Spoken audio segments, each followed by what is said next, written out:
Shan, just starting from your own dismissal, you seemed quite upset at what had happened. Could you just describe your thought process and what exercised you so much? I think it's simple from my end. It was an outswinger. And if you see the ball that I was beaten before, it jagged away a long way. I was beaten on the outside edge and it was shown as an in-swinger. I was baffled by that, to be very honest. And then to show that with the naked eye, you could see that it felt like it was outside the line as well. And I just felt it was a different picture. I didn't get hit there where Hawkeye is showing it to be hit. I was hit more on the outside of the leg than the inside. It shows it on the inside. It shows it as an in-swinger. That's not an in-swinger. I was beaten by an outswinger, and that's what the umpire thought as well. And that's all I can say to that. Do you sort of have any recourse after that happens? Did you speak to anyone, the fourth umpire, the TV umpire, anyone? No, I think that's up to the administrators to see whether they feel that's a fair decision or not.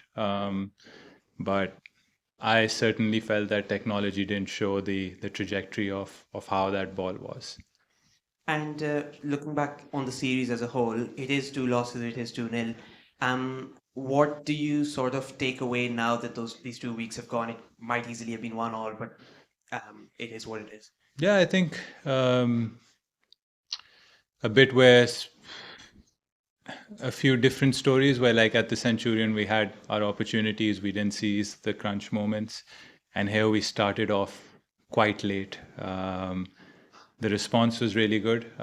You always get a lot of encouragement from the fight back whenever you follow on, and it's a track where there was a lot of wear and tear, and you I think put a decent performance in, especially when our third innings record hasn't been the greatest in terms of numbers. So that was satisfactory.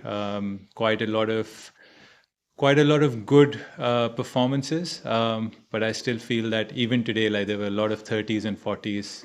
There was only one partnership of 200, then another of 80. We could string a couple of more 100 partnerships than those 50 partnerships and get those 30s into 80s or another 100 on the scorecard. Things can then change, but again, I felt in this test match we left it too late because our first innings with the bat and ball wasn't great. Congrats on your innings today. You guys seem to apply yourselves a lot more in the second innings. Comparing the first innings to the second innings, do you think that South Africa bowled better in your first innings, or was there not as much application from you guys in the first innings? Look, I think I'm a firm believer that you can never look at things in isolation.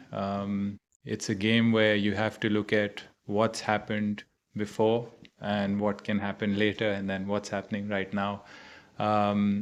When you concede 615 runs on any sort of surface, there are going to be times where you're going to be physically and mentally challenged as a batting unit because you've spent 2 days out in the field. The learning for us, and we've seen it, I think when test matches are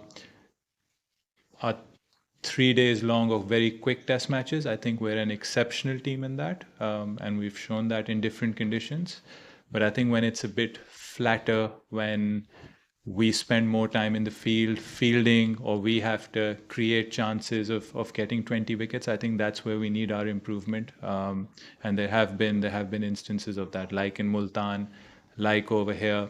How can you limit the damage where we had South Africa 320 for 5 in the first innings, and they get another 300 runs after that. How can we limit that into 200 runs rather than 300 runs? So, and then with the bat again, like if we think that we've lost 3 early wickets, yes, but then how can we, instead of 194, get a 294? So those are the things, like I think on flatter tracks that we need to improve as a side, because they require a bit more resilience when it comes to mental and physical fitness, and it also requires you to create chances. I think South Africa bowled really well in both innings. Their pace was up. I think that has been a key difference in the series. If you look at our first innings, 132 to 135 not carrying to the slips compared to a 138 to 144, 45 when Mapaka was bowling. Those are the edges. Those beat the batsman, hit you on the pads. And that is a difference, and that is something that we want to do in Test cricket as well. Obviously, have the odd bowler that can crank it up. But again, they've been really good signs. People have really stepped up. These aren't conditions that we play in every day. They're different. A lot of the guys, like I said, in Centurion, I think 7 out of the 11 were playing their first Test match at the Centurion. So we also have to look at those things and be patient with people. But again, like few things like Babar opening, I think that's pretty big.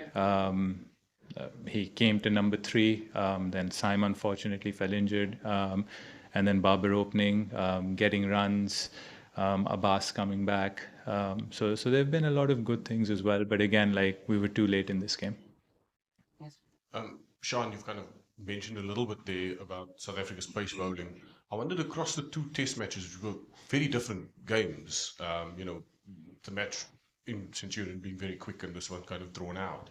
What stood out for you about the way South Africa played across 2 Test matches?